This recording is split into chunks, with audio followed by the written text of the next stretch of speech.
All right, good day to everyone. My name is Dreama Johnson, and I'm a career counselor with the Public Service and Government Career Community in the UVA Career Center. I'm glad to welcome you to the first of our three-part Global Development and Humanitarian Aid career series. We're grateful that you would take the time out of your day to join us for this event. As I mentioned, we will be recording this session so that we can share with future audiences and so that you have references for the future as well. This first event in our three-part series is also a part of Global Week at UVA, hence my background. Students, faculty, and staff at UVA engage in a variety of education abroad programs, research, collaboration, and all kinds of service across the globe, and even remotely now. All of these activities result in a knowledge exchange that enriches the community on ground and around the world. Global Week at UVA seeks to highlight these activities each fall, and we're delighted this program is a part of that showcase. As I mentioned before, the following 2 Fridays after this event, we will welcome another group of alumni working in the field of global development and humanitarian aid for small group mentoring conversations. And we will end our three-part series with a Peace Corps alumni panel hosted by UVA's very own Peace Corps campus recruiter, Maria Mahone. And so as I mentioned in the chat, you can register for those programs through the links shared. I also want to take a moment before we get started to thank our co-sponsors, the Global Development Studies Program and the College of Arts and Sciences, the Global Policy Center in Batten Career Services and the Frank Batten School of Leadership and Public Policy, the Economics Career Office in the Department of Economics, the Center for Global Health, and the Career Center's Public Service and Government Career Community. We're delighted to bring you this series, and really the purpose of our time today and over the next 3 weeks is to help you as a student consider the field, understand the players in the space, and learn how you can find your first opportunities. Most importantly, we hope that this series will help you build community and learn from one another and from our guests. You'll notice our guests represent many perspectives, near peers who recently graduated, as well as alumni who have held many roles in the field. We are also fortunate to have the perspective of someone who works in recruitment. Working with UVA students and alumni all around the globe who are working in this space is always a highlight for me. And we have a strong community committed to global development and humanitarian aid. And I'm so excited that you're interested in exploring this field and connecting virtually with our alumni. During the fall semester, we focus our programs on opportunities to help you assess your fit in this field and develop genuine connections and mentors who work in global development and humanitarian aid. Because hiring in this field is typically based on immediate need, meaning the employer is hoping to fill the position soon, most recruitment actually takes place in the spring for May graduates or students seeking summer opportunities. So if that is new information to you, I hope you'll take a deep breath and really enjoy today. While recruitment might happen closer to when you start the position, it is important that you establish connections early on in the field. These connections are often how candidates learn when an organization is expecting to post openings and identify openings of best fit. Equally important is how you manage your energy and your time in your job or internship search. Finding ways to create community and be inspired by conversations with folks who are here today who work in the field is going to help you better manage your search. As you will see today and across these programs, there are many incredible people to inspire you. It takes a community for each of us to succeed. We don't do it alone. And we hope you find inspiration and start taking steps to building your own community and connections within this space. So I'm now going to move over to the reason you really came today, to hear from our guests. I'm thrilled that we have such a distinguished group of alumni and friends of UVA. I'm pleased to introduce you to our moderator, who will then help you meet our panelists. We will also have some time for question and answer at the end. So if you would like to put your questions in the chat, we will moderate those and make sure they get to our moderator, Brooke, who is the operations manager at the Global Policy Center in the Frank Batten School for Leadership and Public Policy. Brooke Ray, prior to joining the Global Policy Center, served as the senior manager of food and agriculture programs for the International Rescue Committee in Charlottesville. For 6 years, she developed their New Roots program into a multifaceted food and agriculture initiative for refugees and other vulnerable populations. During her tenure, she partnered with UVA's Batten School Humanitarian Collaborative, School of Medicine, and Morven Farm on several student applied learning initiatives. Brooke studied community and international development at the University of Vermont with a focus on food systems. She has worked in Central America and in the US on food, agriculture, and health development projects. As a community advocate, Brooke has worked to expand awareness of equity and refugee interests in local, state, and national arenas, and is the founding member of the Charlottesville Food Justice Network. So she is an excellent person to be introduced to and to know, and we are delighted to have her be our moderator today. So if you can join us in a virtual round of applause, please welcome Brooke. Hey everybody, and welcome, and thanks Dreama for the introduction and for inviting me to be here today. I'm really thrilled to hear about the perspectives from this panel because my personal experience in the development world was so nonlinear. And I do wish that I'd had this kind of opportunity and the kind of community resources that are available here at UVA and through career services when I was in school. Because of that, Dreama asked me to share a little bit about how I came to work at the IRC New Roots program. I'm excited to introduce our panel today, but first I'll share a little bit about my own experience briefly.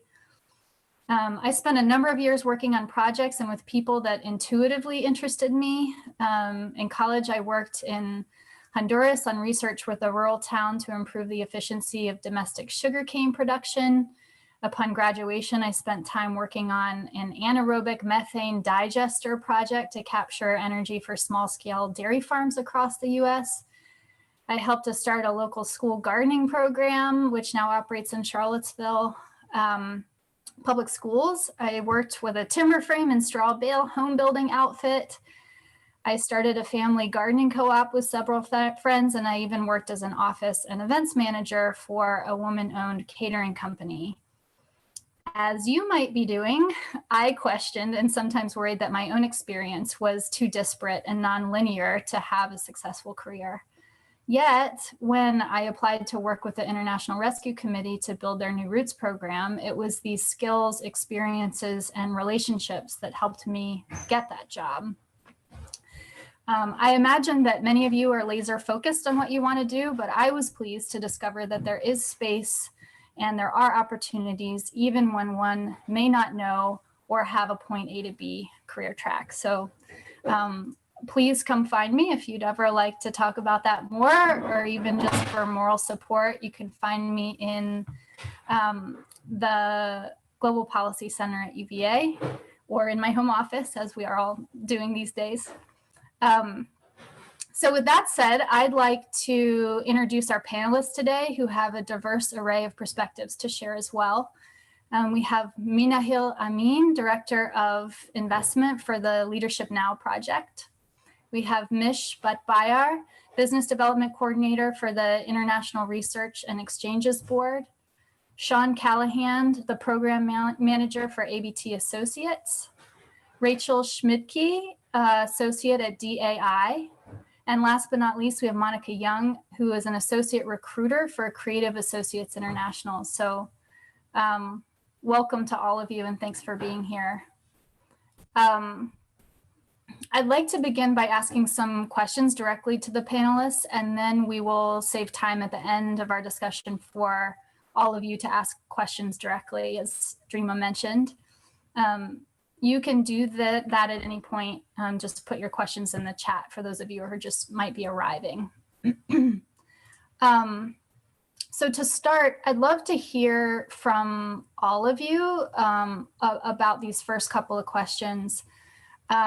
If you could just go ahead and introduce yourself, the organizations you work for, and share a little bit about your current role and then the career journey of how you got there. Monica, would you like to start? Yeah, absolutely. Thank you so much, Brooke. So I think I'm a little bit of an outlier on this panel. I'm not a UVA alum. I was sort of invited as a friend of UVA as a recruiter. So my name is Monica Young. I'm an associate recruiter at Creative Associates International. I have been at Creative for about a little over 2.5 years. Creative is sort of a mid-sized, primarily USAID contractor organization, we're focused on democracy and governance, education, and economic growth. And I think we've been around for a really long time, for about 40 years. And in that time, we have really focused on our work on areas that are experiencing conflict, emerging from conflict, or at risk of entering into conflict. That's sort of been our niche within, there are a lot of people who do democracy and governance work. I think our niche in education work, our niche is sort of education in conflict areas. I focus mostly on headquarters recruitment. I do a little bit of proposal and business development and recruitment as well, but I've really enjoyed, over the time I've worked at Creative, my role has been a lot focused on entry level or mid-level career, young professionals looking to start their career in international development. And so I've had, the pleasure of talking to a lot of students and, hosting site visits from schools when we used to be able to do that.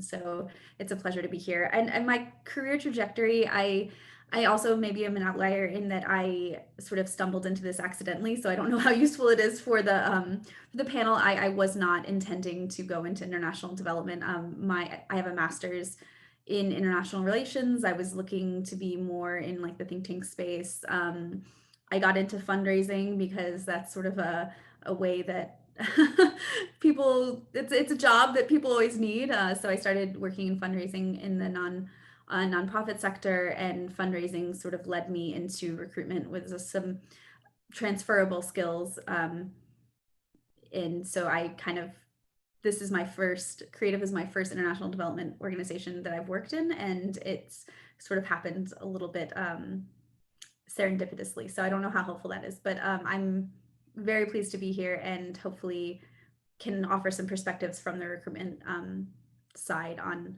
entering into this field. Thanks. Thanks, Monica. Rachel, you're next on my feed. Would you like to go? Sure. So I actually work at Refugees International, not DAI, but I'm the Latin America advocate for Refugees International. And so basically my work focuses on advocating for the rights of forcibly displaced people in Latin America. So that is predominantly in Central America. So when we hear about asylum seekers, forcibly displaced people coming to the United States, I work a lot on that. And I also work on the Venezuela displacement crisis. So people that have left Venezuela into other regional countries. And basically my job is to go to the US government or regional governments and say, hey, refugees and forcibly displaced people require policies that are for them and inclusion and all of that. And once they're included, they're much more beneficial to their host countries. So that's basically the work that I do on the day-to-day. And it's usually done through conducting field missions. So I travel about 4 to 5 times a year to different Latin American countries.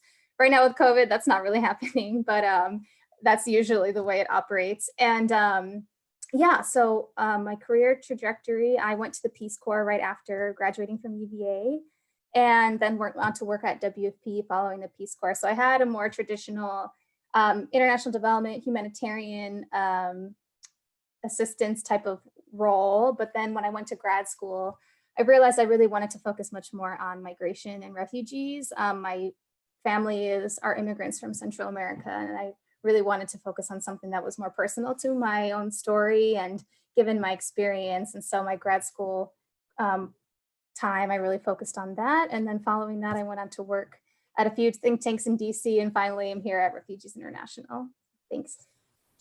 Thanks for sharing that. And sorry about that. I switched you guys up. Jane, would you like to talk? Jane is the associate from DAI. Sure, absolutely. So I graduated from UVA in 2018. So I guess I would categorize myself as kind of a recent graduate. I studied global security and justice in our global development studies program. And right after graduation, I started working for DAI in a entry-level rotational position for a program that they had called the Development Assistance. I've been working at DAI for the past 2 years, and now I work as a senior associate on a project that's based in northern Mozambique, trying to counter violent extremism and find sources of community resilience. My career path is still in its nascency. But while at UVA, I explored a lot of different internships to kind of get to where I'm going. I interned for the International Rescue Committee. I did an internship with a small NGO at the United Nations offices in Geneva while I was studying abroad. I interned with the German Marshall Fund of the United States. And then in my 4th year, I interned with a small business implementing partner that's based in Charlottesville called Millennium Partners, which is run by Brian Hannon and Esther Hannon, his wife. And I interned with the UVA International Studies Office. So my career is kind of very linear and very much in the beginning. So I hope that maybe I can provide some more relatable insights kind of early on for some of you guys. Thanks so much, Jane. Sean, could you share a little bit, please? Sure. And just as a word of caution, my internet connection is not the best. So if my video goes out, it's because it's the only way I can keep the call going on my end. So my name is Sean Callahan. I work at Apt Associates. It's a global research and implementing partner for USAID. We also have a big domestic practice that focuses mainly on research for housing, U.S. health, education, governance, and our justice programs and the like. But on the international side, we mainly work in global health. We have a number of projects in climate change and a few other areas, but our biggest programs are global health. I've been there for about 9 years working on a global project funded out of the Office of Population and Reproductive Health at USAID. So it's called, this current iteration is called Sustaining Health Outcomes Through the Private Sector. So we have a mandate to work with private sector actors and basically any non-governmental body, whether that's a private company, an NGO, or anything you can think of that's not government working in the health space, we work in it. I manage our portfolio of activities funded out of the Office of HIV/AIDS within that program, as well as providing some technical support to and a couple of different technical areas that I won't go into because they're kind of probably pretty nerdy and niche for this conversation. In terms of my career path, I kind of stumbled into global health. I knew going into my time at UVA that I wanted to work in international development. And I wish I had actually known Monica when I was going through this, because I really wanted to do governance and justice work, and had a couple of internships in college in that space with the State Department and some NGOs. But at the end of my time at Batten, I, through one of my professors, got a consultancy at the World Bank to help them write up some health documents that they needed, and that then led to the interview that I got with Apt, and 9 years later, here I am still working in this global health space that I never really saw myself in the first place. But it's been a really great learning opportunity. I think one of the great things about working at a larger company like Apt and on a global project is that it's so big and so diverse that you get exposure to a lot of things. And my career, even though I've kind of held the same job, is very different year to year over the past 9 years. Thanks for sharing that perspective. Mish, would you like to go? Yeah, of course. Hi, everyone. It's a pleasure to meet you all. So I'm Mish Bhatbhir, and I'm a development coordinator at IREX for short. And we are an international development nonprofit that strives for a more just, inclusive, and prosperous world. We work with partners in more than 100 countries across 4 thematic areas, empowering youth, cultivating leaders, strengthening institutions, and extending access to quality education and information, including kind of battling disinformation that is super relevant, especially in these kind of contemporary times. So as a development coordinator, I kind of manage and coordinate proposals up to 20 million for US government funded opportunities, including Department of State, as well as USAID. Prior to this role, I served as a business development consultant at DevTech Systems and as a business development intern at Social Impact, where I provided support for monitoring and evaluation opportunities. at UVA, I actually interned for 2 local nonprofits, and kind of in part with this non-linearity, I guess. I was kind of set on having a career in a local grassroots nonprofit way. And much like others have said for me, I stumbled into development. But it has been a really interesting, enlightening, and illuminating experience, especially because at UVA, where I majored in sociology, but however, I took a couple of classes in terms of development, and it was very critical of kind of development, and rightfully so. And so that kind of off-put me towards development, but being in the field in itself and the profession has been, and again, an illuminating experience. I think that's great perspective, and it's just so helpful to hear a diversity of paths. Manahil, would you like to share? Yeah, happy to. Hi, everyone. So my name is Manahil Amin. I'm the Director of Investment at an organization called the Leadership Now Project, which is not a global development organization. So we'll get to why I'm relevant in a second. My path, uh, or sorry, to step back a bit, Leadership Now is a membership organization of business, policy, and academic leaders who are working to structurally improve American democracy. And my path that's relevant to development is that I started doing a bunch of internships when I was in college, relevant to microfinance and social entrepreneurship. I was involved in the early days at the Center for Social Entrepreneurship at the Batten School, and it was a lot of fun. And in doing these internships, I was like just really struck by the fact that the solutions we were working on were impactful, but like not near dealing with the larger term issues at hand. The reason we were providing women microfinance loans in Pakistan, which is where I was born, was because they didn't have structural access to opportunity or education. And so I was really drawn to policy because I saw it as a more broad and enduring fix for a lot of the issues that the development sector is trying to deal with. So I did an MPP at the Batten School. And after the MPP, I ended up at a firm called Dahlberg Global Development Advisors, which is a management consulting firm that works across all sectors and not contracts, but advises clients across the board. So while I was there, I worked with USAID, I worked with the World Bank, I worked with the Bill and Melinda Gates Foundation. And it was a really powerful way as someone new to the space to understand how all these big institutional actors play and get experience with the agriculture sector, with the health sector, with the energy sector, et cetera. And when 2016 happened, and we saw the results of that election, which it's about that time of year again, so it's funny to be having this conversation now. Several of the partners left Dahlberg. They'd been working in global development, and when 2016 happened, they were like, "Oh, we have a lot of problems at home that we really need to deal with." And so I followed one of the partners who I'd worked closely with to her startup, which Leadership Now, and that's how I sort of moved from development into the domestic space. And I've found that a lot of people actually do this sort of back and forth where they work in global development and then they work on US issues and then they go back to working on development.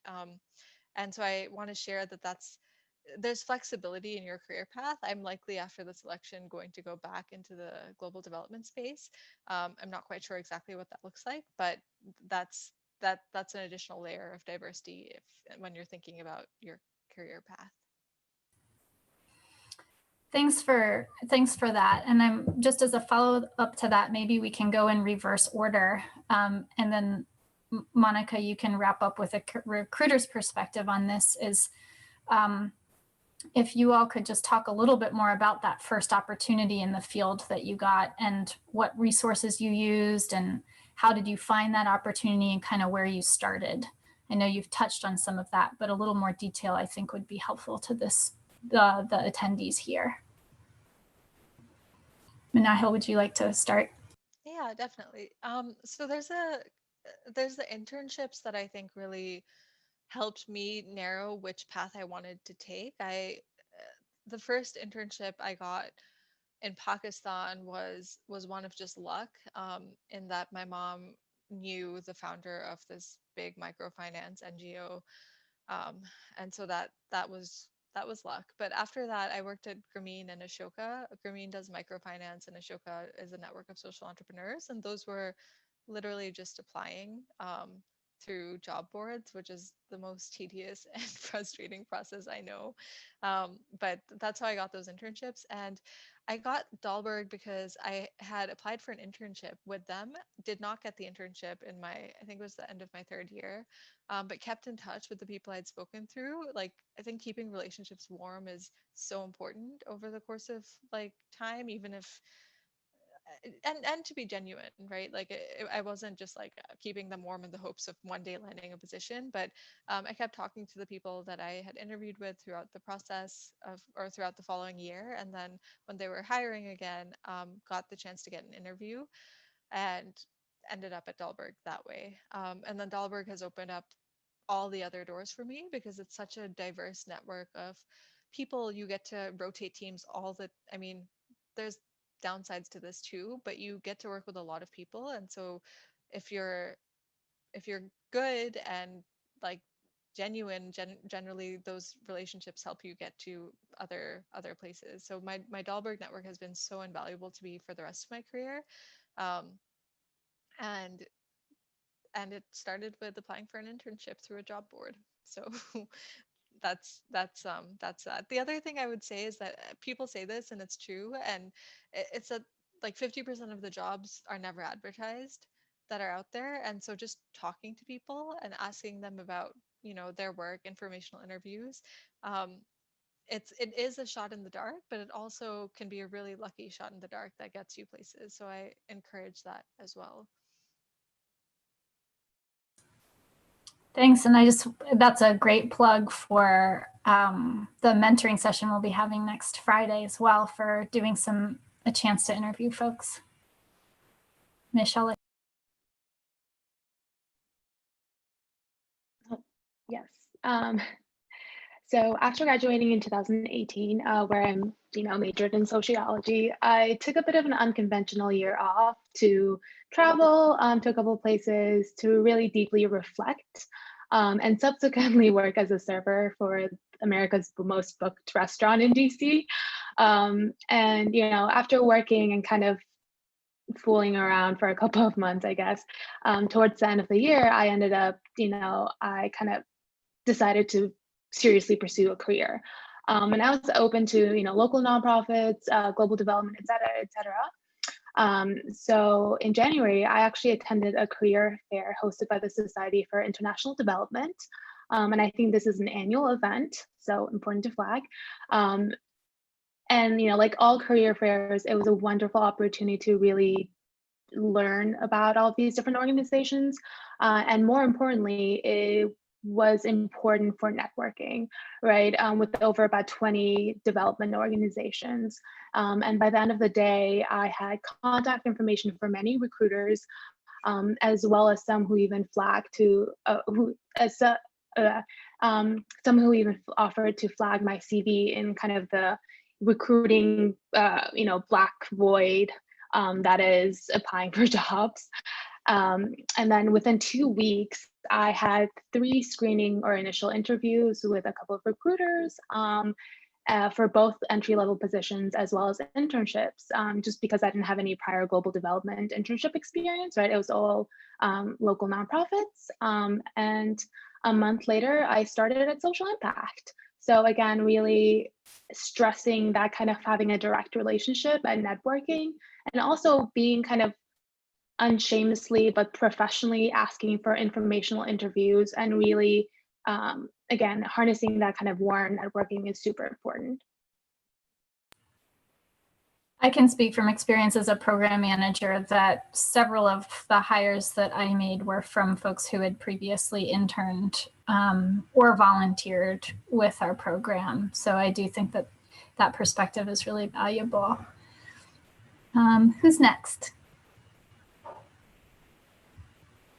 Sean? Great. Sure, yeah, I can go.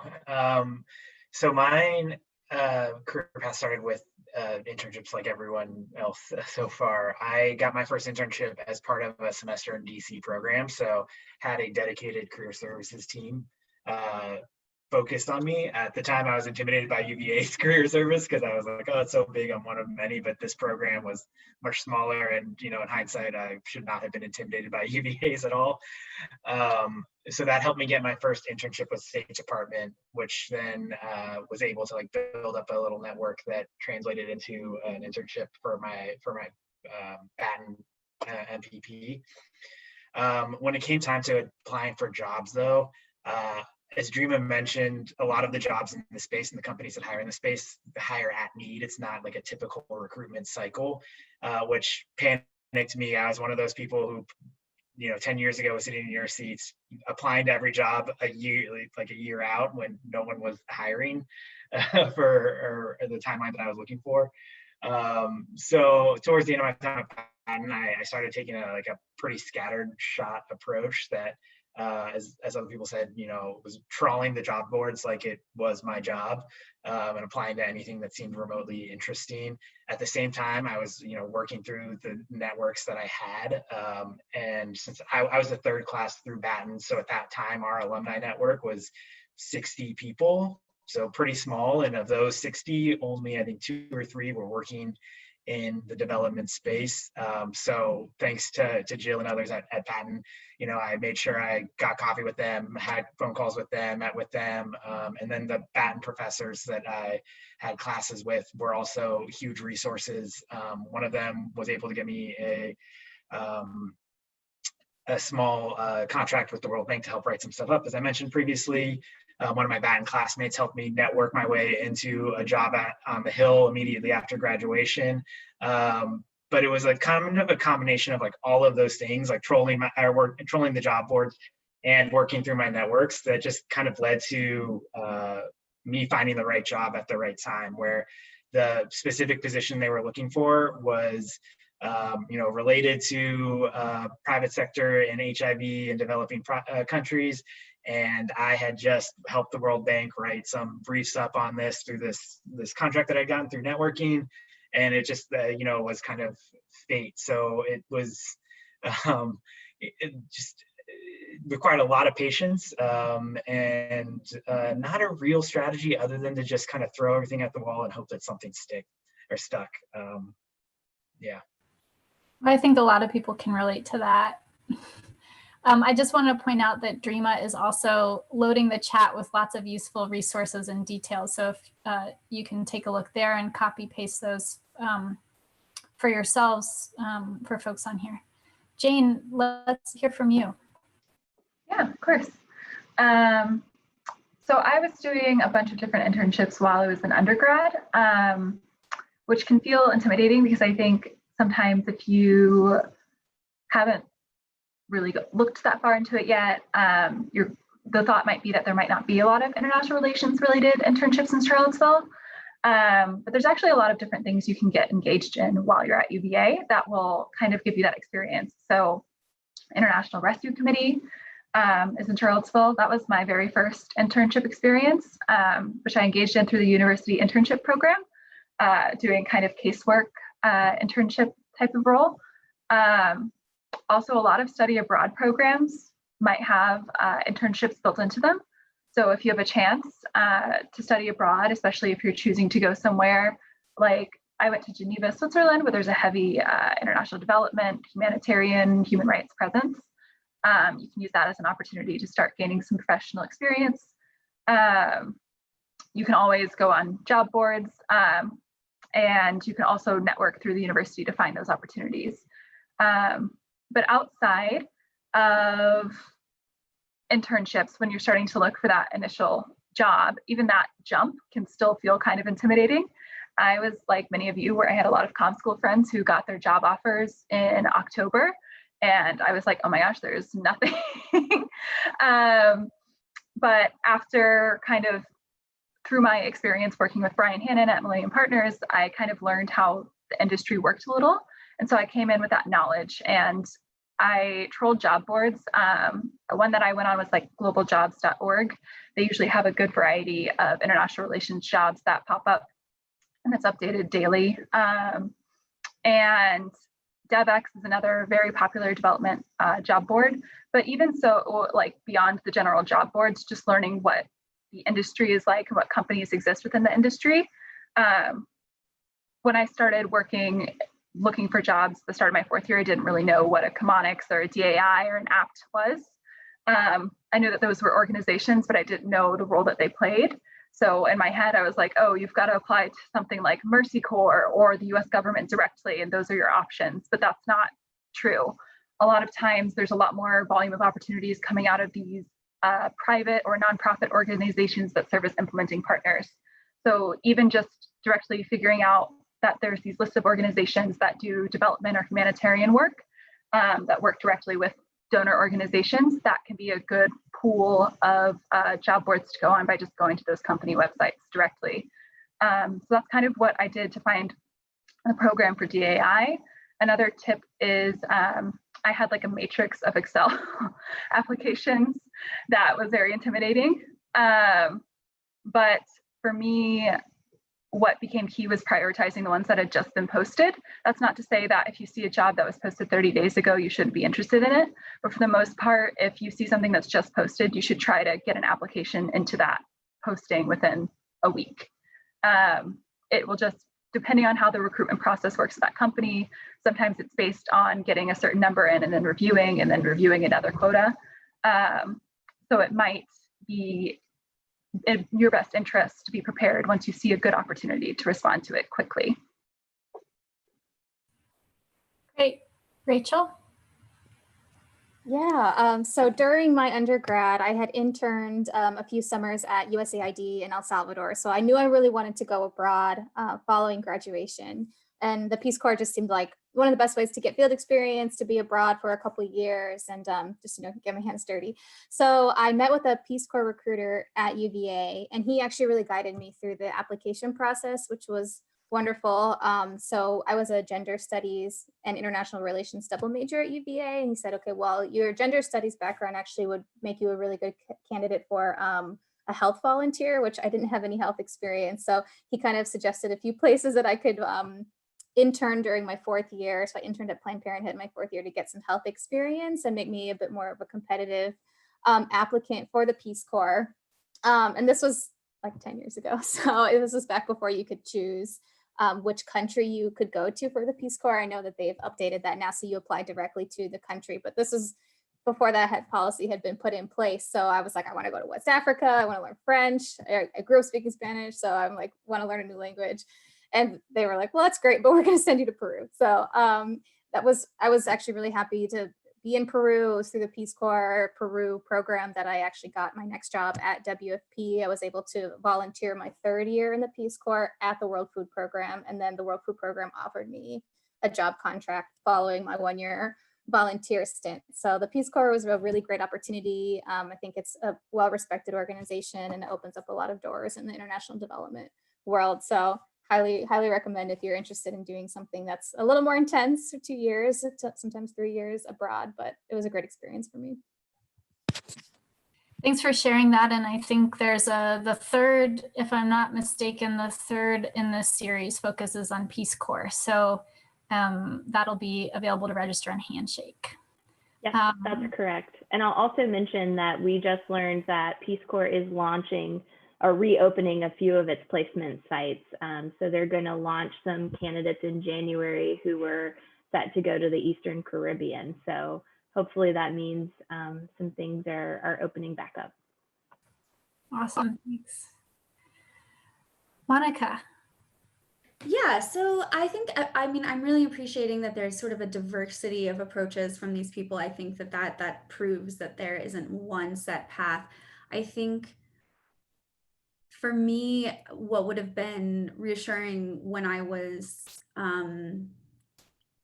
coming out of grad school and I didn't have this kind of guidance would be knowing, I think it's great that some people have very laser focused paths and they kind of have a great idea of how to get to where they want to go. I was not like that. And I think that knowing that you can be open and you can take different paths, and there are and the kind of throwing everything against the wall and seeing what sticks approach, and being flexible, I think is actually a really good approach when you're trying to get into this field. I think Sean mentioned, you know, his sort of pivot into global health, and Mish mentioned some of the things that she was kind of taking time to reflect. I think that that's great. I think internships are really important, and I know you have really good resources at UVA, so you're kind of lucky in that case. But I also think just kind of thinking about the kind of entry-level jobs, and this is different, but a lot of the kind of associate level jobs that we have at Creative, or that we have that are at Chemonics, and some DAI and similar, and APT and similar kind of implementers. I would say working at a busy restaurant, like Mish mentioned, working at a busy restaurant, or working in customer service, or working in retail is just as valuable as having a really good internship. I think internships are important, but I also sometimes think that they bring prestige and they bring networking. They don't necessarily bring the experience that you need to work as a program manager, or work in project management on a complex international development project. It's a little bit different if you're thinking to go more into an advocacy or think tank or research space, but really kind of the fast-paced and customer-oriented and dealing with complicated situations that come up when you're working as a server at a busy restaurant. And so this is just to say that if you're thinking, oh no, I need to get an internship, but I can't afford it because it's unpaid, and I can't graduate and have an unpaid internship. As a recruiter, and I know a lot of my colleagues feel the same way, we value seeing something like, I took a year off and I worked at, you know, at Zara, and it was really stressful, but here's all the kind of things I did. I also have this research experience and this interest in the field, but that kind of experience is really, really valuable. And any kind of experience you have doing things, multitasking, working with budgets, some of these kind of more complex administrative and program management things are really valuable. And so that's just to say, I don't want to diminish that experience, and make sure that experience, if you have it, is on your resume. I know a lot of people will kind of cull everything except for the most relevant international experience. That being said, I do agree Peace Corps is a great entry point into international development. Peace Corps also has a really great career fair. I'm hoping that they're still doing it even with COVID, but there's a Return Peace Corps volunteer career fair that's really, really good. Creative attends that. I think the SID career fair that Mish mentioned is a really, really good one coming up in January, that most big implementers and both nonprofit and private will be there, and you can really get a sense of who they are, what, you know, where, just understanding the space better, getting yourself in front of recruiters. That's a really, really helpful resource. So I think that's a good one, and thank you for sharing that in the chat, Dreama. If I could just say one more thing, I think, let's see what I hit on. Internships are good, but sometimes actual work experience is also important. In languages, I just would say, you know, having a language skill is so crucial. It will put and so if you need to go and work abroad, or if that's an opportunity that you can get, and to brush up it, or become fluent in a language, especially if it's Spanish or French in development, it's so important, and it really will put your CV over the top. And yeah, so anybody who wants to, like, just, if you want to learn French, please learn French, because we are always looking for French speakers in development. What else? I don't know. I think I can answer more questions about specifically. And I also want to say business development, I know Mish went into business development, is also a really good way to get your foot in the door in a lot of these organizations. I think program a lot of people want to go directly into programs and working, directly on the technical or management aspects of programs. I think it's a little bit more competitive. Business development is a huge need.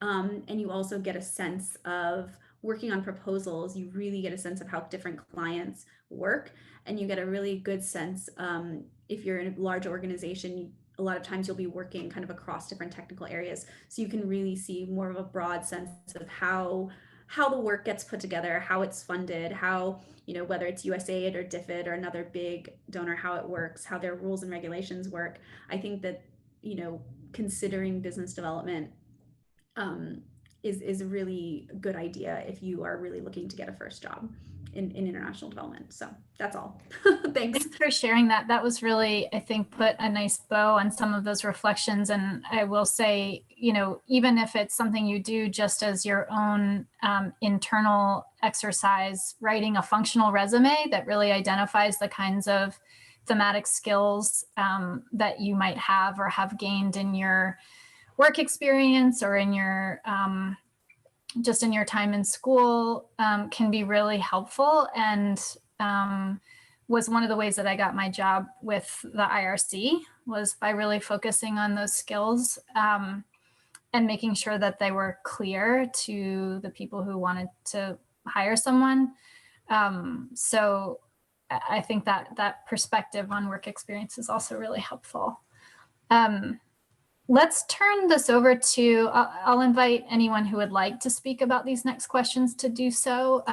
We've heard a little bit about your experiences that helped your candidacy in your field, but if you have more to share, or if in particular any courses or activities in your undergraduate or graduate school that helped you in your candidacy for your field, we'd love to hear more about that. And maybe also how you wanted to work in this field.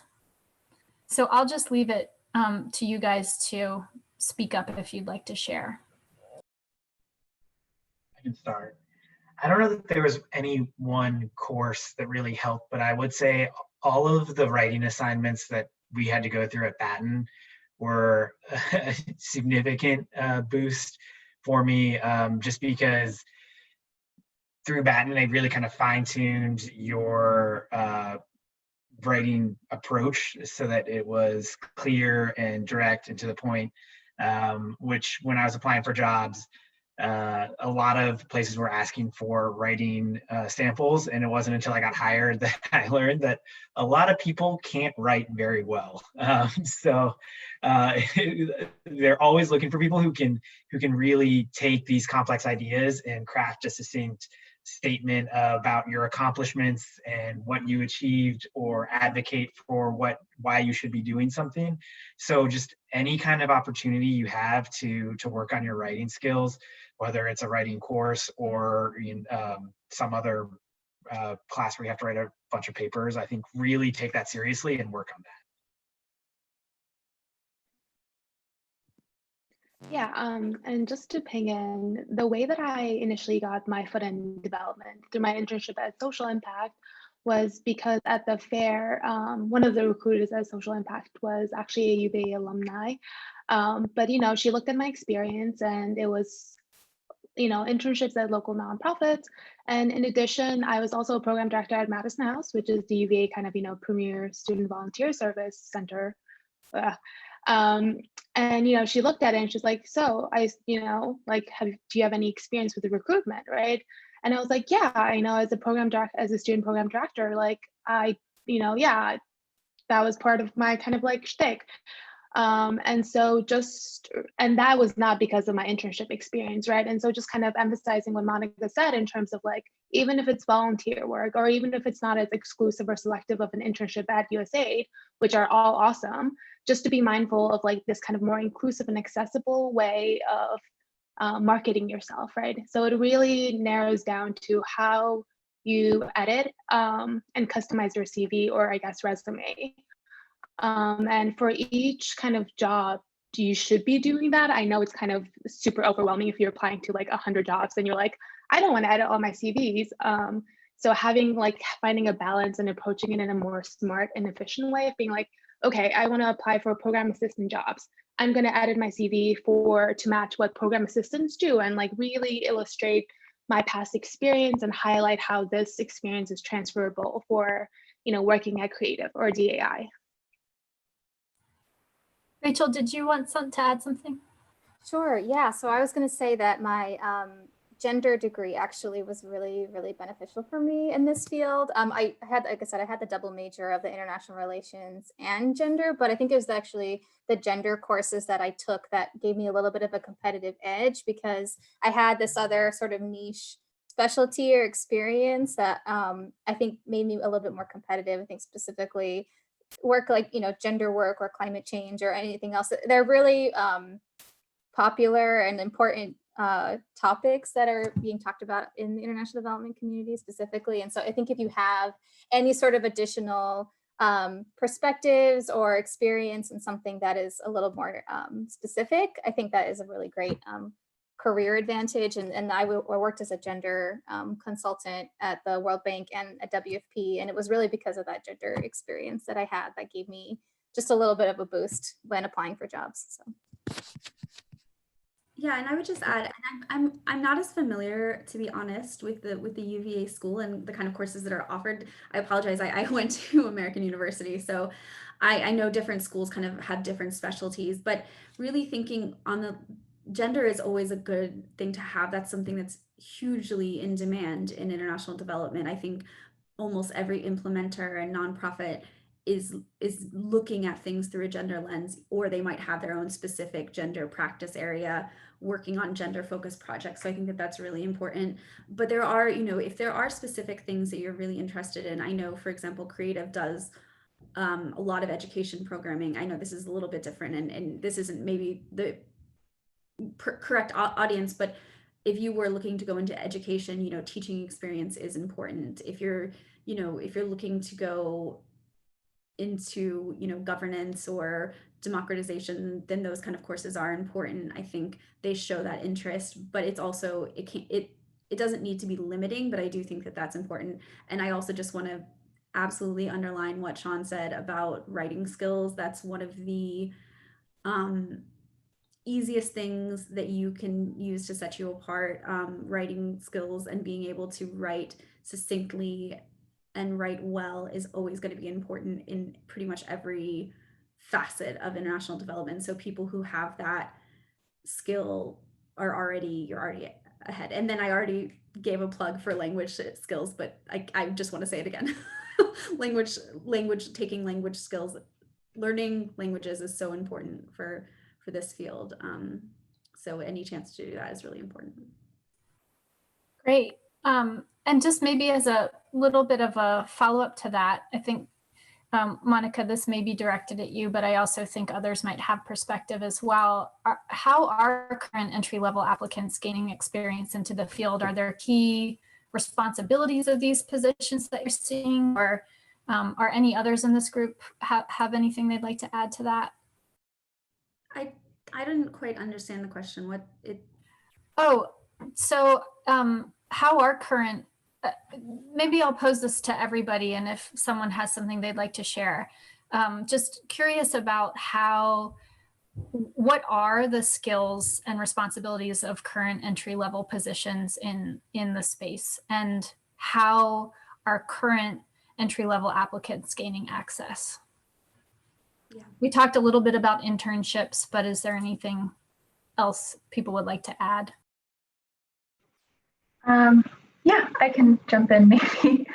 I'll speak more about the soft skills. I mean, I think your soft skills can't be understated in this space. I mean, in any job really. So things like managing up, being able to manage someone who's got 20 years of experience, and you guys have a report that's due on Friday and they keep procrastinating and getting their inputs to you. You need to be able to manage that person and get what you need from them, even if they're way more senior than you are. Time management's critical. Organizational skills are very critical. I think the most successful people I know, it's maybe not that they have the most experience in that particular space, it's that they're organized and they have a systemic way of doing things. And then also your hard skills, like your languages, your coding languages, things like that might suit you well throughout your career, or getting your foot in the door. But what's going to really help your career when you start to move up and start looking for different opportunities within the company you're in, or maybe long-term positions, are those soft skills and your ability to use those soft skills in your work. Specifically with associate level duties. So as an associate, I work more on the program management side. A lot of your work is going to be administrative. It's going to be, I call it like being the grease in the cogs, trying to make things keep going, ensuring that nothing's falling through the cracks. But you can also use soft skills that you do to apply to your job to gain experience. So I started off doing a lot of financial administrative work, but because I was good at my job and because I networked well and I had writing skills and I was able to work well with very senior people, I gained a lot of responsibility in report writing and research editing. So that's kind of what I would say is, even if you can't, if you've got your language skills all sorted out and you're looking for things that you can work on, I think those soft skills will always come to benefit you. If not trying to find an opportunity, then later down the road and when you're in that first position. Yeah, absolutely. I would echo everything that Jane said in terms of what we're looking for at Creative as well. The other thing I would add is communication, and this is a soft skill, and you're talking about managing up. I mean, this is all encompassing, but kind of relationship management, client management, by client not meaning like the client, but meaning like your internal clients, people that you're working with internally.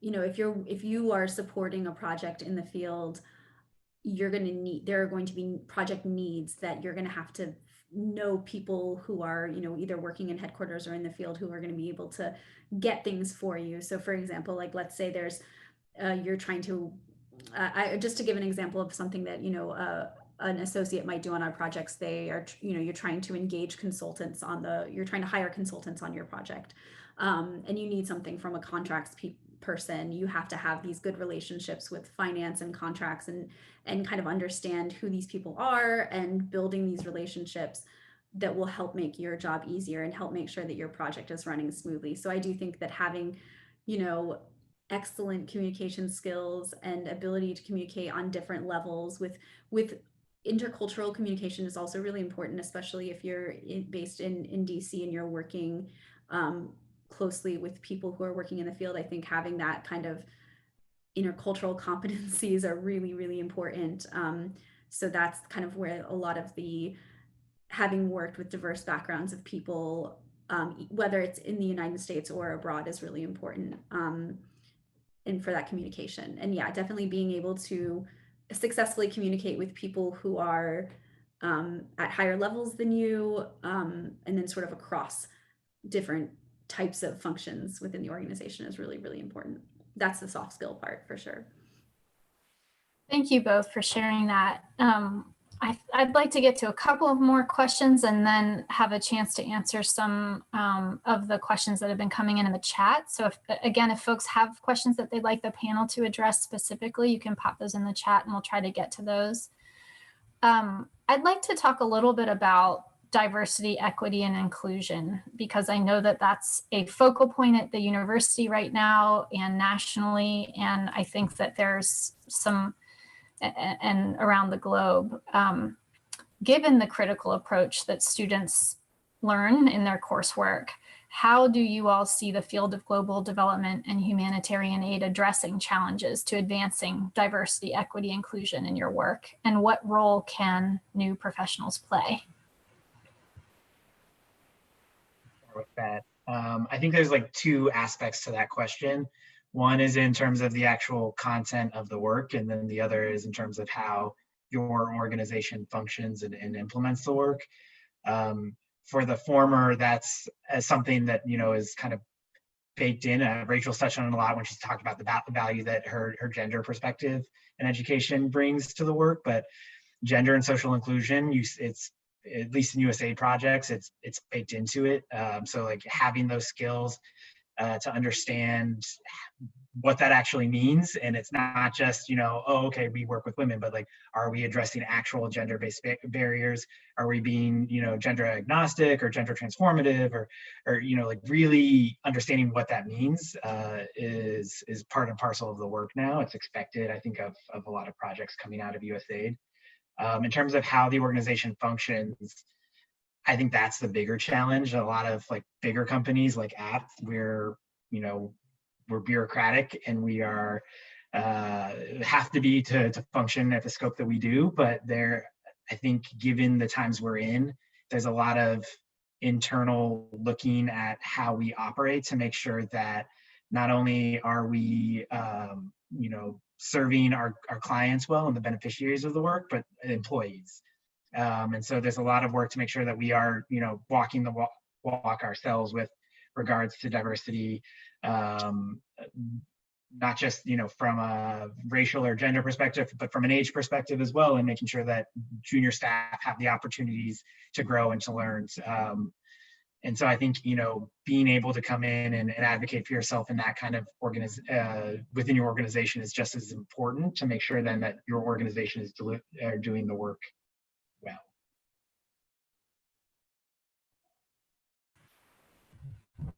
Thanks. Any other perspectives? I mean, I'm cognizant that I've been talking a lot, so but I do want to offer this perspective. I just want to be, 100% transparent, because I think this is a smart group of people. I think that international development does not do well on the aspect that Sean was just talking about. I think that there's a lot of room for improvement. I think I mean, not to get too political, but I know that some of you may have seen sort of the suspension of all diversity and inclusion trainings at USAID, given this new executive order. I think it's really tricky, and I don't think that our organizations always treat it the way, with the seriousness it should be treated, given the work that we do across the globe. So I think there's a lot of work to be done. I think that now is the time for this cohort of people entering in, where you have a really important moment, and knowing, as a recruiter, I know that this is something that's important to this generation, and so we have to do better to attract the talent and to retain the talent, to be honest. And so I think I would say, the only thing I would say is, do not be afraid to make waves when you join an organization. You will be listened to. I think I'm seeing young people and people making pushes for equity and inclusion being taken more seriously than I've ever seen in this industry. And so I would say, just don't be afraid to use your voice and push and really, really advocate once you get in, because you can, it's that moment, it's that window of time where I think change is actually possible. Hopefully, I really hope so. I just want to echo everything Monica said. And yes, just to jump in, I also think it's, again, very specific and localized to the organization, right? For example, IREX is a nonprofit, and my experience in this kind of a nonprofit development space, it has been a little bit different from, contracting / private firms. Not to just kind of group these two as like monolithic, are all the same, or culture are all the same across the board.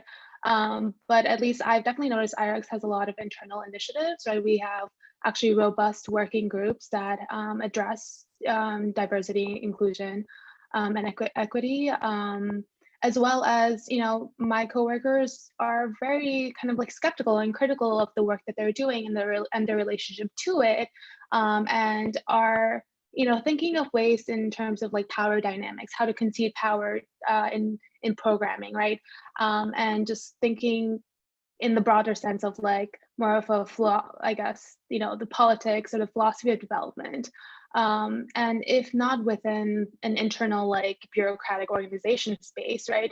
There's lots of working groups like SID, who, and lots of external opportunities, where people are holding events or meetings, and you can just kind of network with people who are like-minded and thinking of ways of decolonizing development.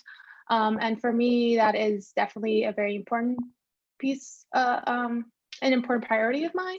And I mean, taking classes at UVA where, we're talking about kind of the history of development, I never necessarily understood that this kind of like variation and having a critical kind of lens in development was possible until I entered the field in itself.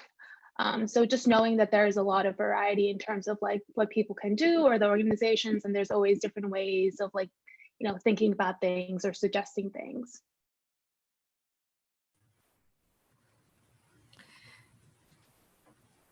I just wanted to add a quick example of what Monica was talking about in terms of like younger people making waves in an organization. So at Refugees International, like we have a DEI, a Diversity, Equity, and Inclusion Committee, and we're really trying in a lot of ways to be more inclusive in the work that we do and the people that we highlight in our work. But we were really lacking, especially in things like racial equality. And right after the George Floyd protests, finally management was like, okay, we should listen to the team about what they think about what things that we can do. And it was really the people that had just come into the organization, younger people were like, we really need to change our hiring practices. And through that conversation, we actually have added on a lot more team members who are much more diverse than they were before. So I just wanted to give a concrete example like that. It does happen. And if you have an ear to management or you are able to voice your opinions, it's really important. And I think we're in a really important time, particularly in the United States, where I think organizations are waking up to the importance of being more inclusive and sort of understanding the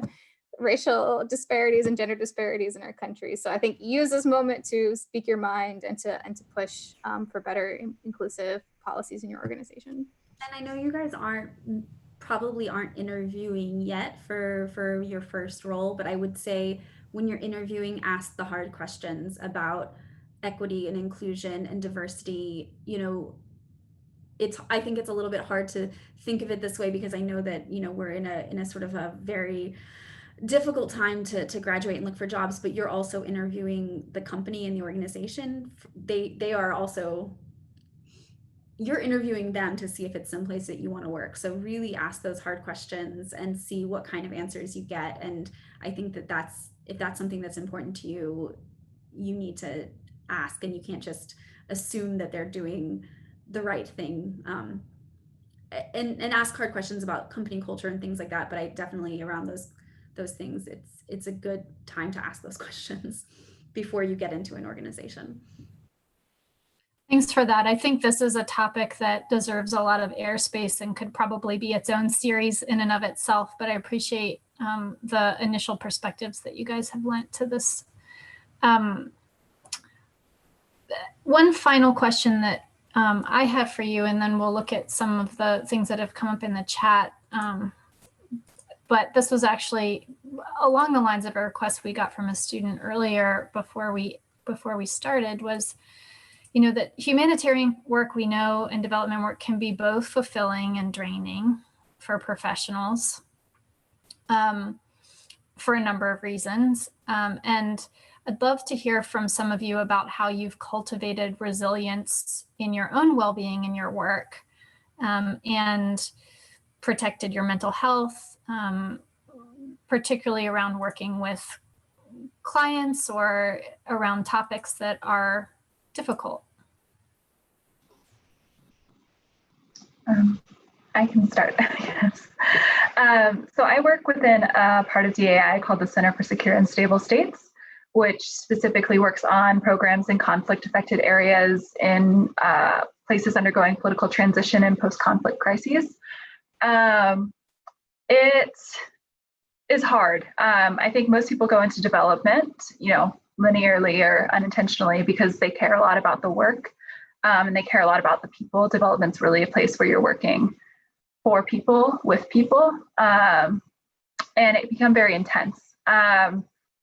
Especially if you're working somewhere where your staff are very directly impacted, like your country team staff are impacted by circumstances going on, or when you get an assignment, a short-term assignment, working in the country that your project's in, and you have to recognize the immense privilege you have as an American compared to what some of the staff working in your country are dealing with. It's more of an art than a science. And it comes with, you have to kind of set boundaries for yourself, there's only so much that you as a human being can impact and that you can do. And that means, even if your project is working at 6 a.m., maybe you don't need to work at 6 a.m. Or if you do have to do that, maybe you stop work at 3. Taking time to make sure that if you have a really stressful and hard day, that you're having that chance for release and going on walks. And even within the programming itself, one really up and coming field that is getting more and more attention is this field of kind of trauma healing, which it focuses a lot on communities in conflict and helping them establish post-trauma skills or skills to cope with trauma. But it also focuses on the impacts of working with traumatized populations within aid and development workers. So that's one thing that I found helpful in dealing with a lot of the intensities that come out of working in my project is we've had a couple seminars with professionals in trauma healing where they really provide you with kind of coping skills and perspectives on how to deal with that. And just to piggyback on what Monica said earlier, right? You can also, during the interview process, you can also ask kind of questions of like, what kind of resources, do you guys provide? Certain companies do provide internal therapy sessions or even community resources for free. In addition to asking about the work-life balance, right? Some companies do better than others. I definitely have a strict 8 to 4, and I'm not expected to work overtime. But so it's like for me, that was also a very much a priority. And just being mindful that you are entitled to, and you should ask these kind of questions when you're interviewing. I also think that there's, just to add to that, that having done a lot of direct service for a number of years, that self-care and being able to come to a job with your best self it's not only important for you just on a fundamental worthiness level, but that it's important for being able to do a good job. And if we're all not taking care of ourselves, there's a deep irony in that. If you're working so hard to help others be able to live their best lives, if you're not able to do that for yourself as well. So I think a certain kind of commitment to that, and whatever that looks like, is just an important thing to cultivate in one's own life in this field.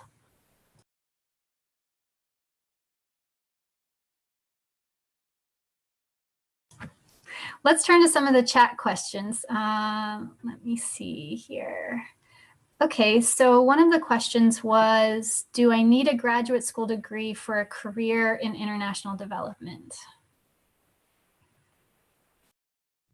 I would say no, especially if you're looking at entry-level jobs. I know it's like when I first started, there was a lot of turnover because the company was hiring overqualified people for entry-level positions, and then those people came in and they weren't happy because they had all this experience. And so as a company, we are making a lot more concerted effort that we are matching the right people to the right jobs. And so for a lot of these entry-level positions, you're not looking, or we're actively not looking for people with master's degrees. And once you get into the job, you may decide that you want to go back and get it. But there's also feel like once you get into an organization, if it's a good fit, there are plenty of opportunities to grow without a master's degree as well. So don't feel like you need to get one if it's not something that you feel like makes sense for you. Yeah, I would agree. I think a lot of the master's degree is really helpful when you've sort of worked for a few years and you have a specific technical focus, or have a specific expertise that you want to get, and you want to get to that next level in your career. I think that that's kind of where the master's degree comes in. But I do think for an entry-level job position, it's definitely not required, unless it's something very, very specific. But at an apt or a DAI or a Creative Commons, it wouldn't be required. Great, thanks. We have another question about, says the panelists mentioned folks go back and forth between domestic and international, private and NGO organizations. Does that hold true for the US government too? Do people ever move back and forth from government to NGO? Or is that frowned upon by one or the other? For example, I know former Peace Corps can't work for certain government agencies for a while and vice versa, but I don't know what's best in the rest of the landscape. So there are some conflict of interest rules in development. So for example, if I am working on a project with DAI and I want to go work for the US government, I can't work on DAI projects for a certain number of years. Within the Peace Corps and the certain government agencies, I think that's more related to a safety and security issue for Peace Corps volunteers. I know there's a prohibition on Peace Corps volunteers going into the intelligence and defense sector. And it's because in the past, Peace Corps volunteers were accused of being intelligence agents. So it's kind of a buffer to protect Peace Corps volunteers rather than a specific prohibition. But outside of that, people go back and forth between private sector, NGO, and government. It's just a matter of how that conflict of interest gets mitigated. But usually most companies, the government especially, will set those parameters up front as long as you're honest. And usually just means like you can't touch projects working with a particular company for a certain period of time. Yeah, I think people go back and forth quite frequently. I feel like I'm talking about Peace Corps a lot, so sorry about that. But Peace Corps does offer something called non-competitive eligibility. So it actually gives you a better in to government jobs following your Peace Corps stint, because basically what that means is that if you are qualified for the position and you apply, you don't necessarily have to compete with other people for that position. So I think that's what it is. I think that's only 1 year after your service and you can defer that. But a lot of people go into government in DC, like there's so many Peace Corps volunteers that work here. So it's with the intelligence committee, maybe that community that might be an issue, but in other places, definitely not. And I've worked for both government and NGO, and I think both offer positives and negatives, but they make you pretty competitive in either field if you have a more robust and I think diverse experience. So I think it's a good thing. Thanks for sharing that.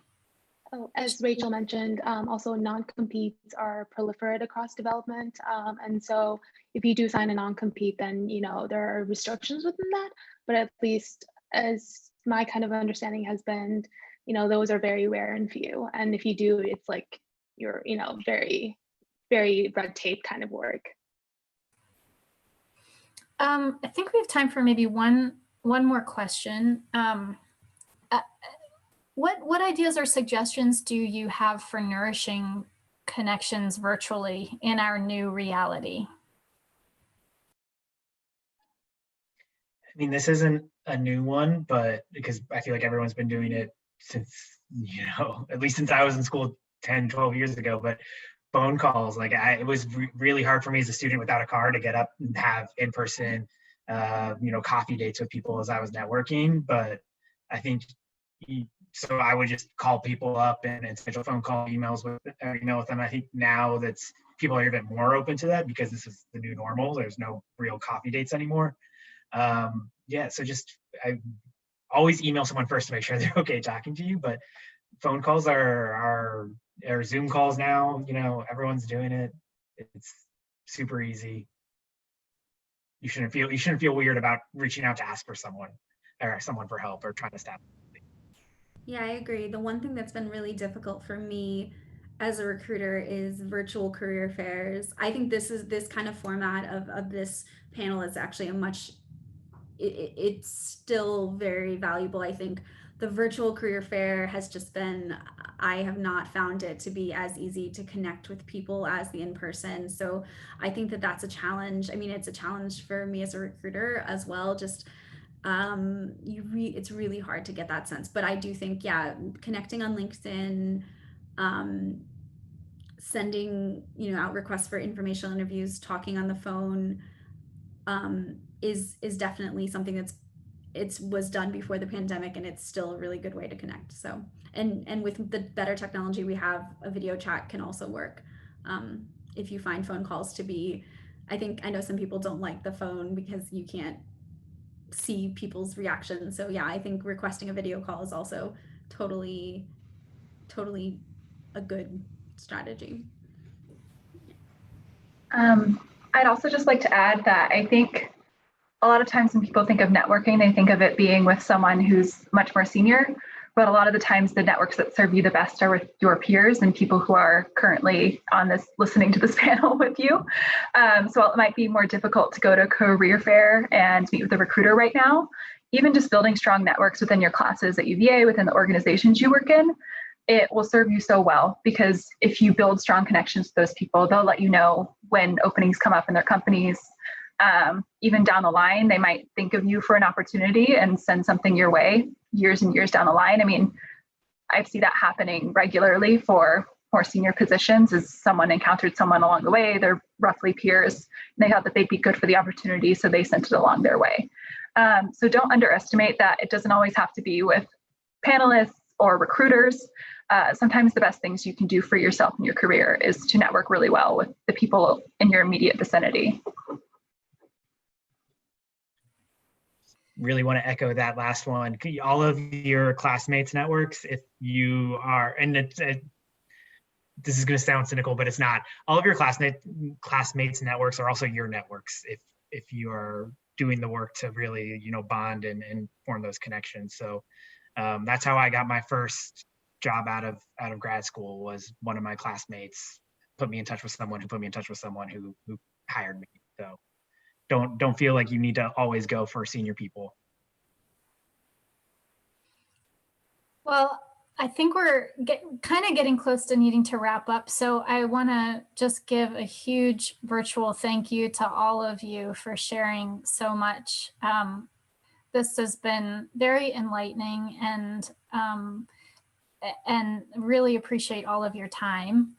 I do want to mention that if the folks on this call webinar would like to participate in the next Career Services Global Week event, Dreama did drop those in the chat. The next one is taking place on next Friday, and it's focused on small group mentoring discussions with alums who are now working in the field. And there's a great lineup for that. So I'd encourage you to go on Handshake and sign up. Additionally, if you don't know about the Global Policy Center or the UVA Humanitarian Collaborative, which is operated out of the center, please visit our website. We'll drop that in the chat as well. Our mission is to partner with scholars, practitioners, students, and communities to work together towards overcoming critical humanitarian and development challenges around the world. We aim to bridge the gap between theory and practice, and we run our work through collaborative labs, which include various themed research projects with community and international partners. So check us out. If you'd like to look into learning with one of our core faculty, they include Director David LeBlanc, Kirsten Gelsdorf, and Lucy Bassett. Professor LeBlanc is teaching a J-term class with chemistry and engineering professor Roseanne Ford on the causes, consequences, and response to COVID-19 as an exemplar pandemic of our time. So check that out. And Dreama also just dropped those courses. You can look them up in the website. Dreama, anything else you want to mention before we wrap up? I think, again, just a heartfelt thank you to each of our panelists, to our moderator, and also to you participants who joined us for this call today. I hope each of us can take away a moment of advice or a little nugget of wisdom that we can use, whether it's in this particular search for a global development or humanitarian aid role, or if it's just in our general lives that we're living each day. All of us who are here are in fields that are helping fields. And as you all astutely mentioned, you cannot pour from an empty cup. And so I hope, if anything, we can all take a moment to find out what might refill our cups. So Again, thank you all so much for joining us, and we look forward to seeing you students hopefully in our next events next week and the following week. So thank you again. Thank you. And I know since we're not in person, so we can't network after this, I dropped my LinkedIn in the comments. So please do connect with me. I'm actually, I'm at Creative, but I'm moving to another organization. I'm actually moving to Social Impact next month. But in Congratulations. Congratulations, you're gonna love the team. But it just, if you're looking for a job at Creative at the end of your at the end of your senior year, I won't be there anymore, but I would encourage you to still apply there. But definitely connect with me on LinkedIn and reach out if you're interested in just kind of any sort of informational call or talking about opportunities at either of those organizations. Wonderful, thank you. And likewise, our panelists are wonderful alums of the university, and so you can find them on LinkedIn. If we can help you connect, I'm happy to be that conduit. So thank you all again. Thanks, everyone. All right, take care.